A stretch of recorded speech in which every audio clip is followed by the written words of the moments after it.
आज आई तुळजाभवानीच्या मंदिरात गाभाऱ्यात मी पहिल्यांदा येते महायुतीची उमेदवार म्हणून मी घोषित झालेली आहे.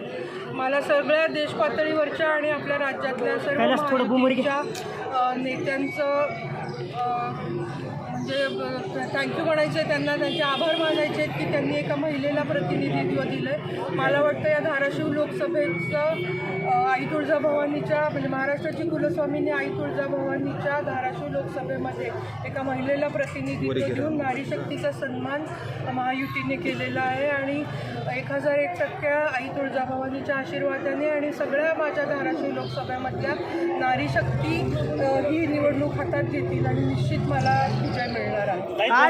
19 मध्ये तुम्हाला लोकसभा निवडणूक लढवायची होती, 19 मध्ये नाकारला आणि त्याच पक्षानं तुम्हाला 24 मध्ये संधी मिळाली. नेमकं कसं बघा? नाही, मी कधी नाकारल्याचा विषय नाही. मी आज महायुतीची उमेदवार म्हणून आपल्या समोर आहे आणि आता आपल्याला पुढचा विकास करायचा आहे. पुढच्या 5 वर्षामध्ये मोदी साहेबांच्या पेसला आपल्या धाराशिव जिल्हा पळवायचा आहे विकासाच्या ह्याच्यामध्ये. काय मुद्दे असतील विकासाचे? विकासाचे मुद्दे आपलं पाणी आहे, आपल्याला बरेच गोष्टी, आपल्याला शाळा आपल्या चांगल्या करायच्या आहेत, आपली मुलाला इकडे तिकडे म्हणजे बरेच मुद्दे आहेत. आता तिथं गेल्यानंतर अजून सविस्तर बोलू ना नंतर.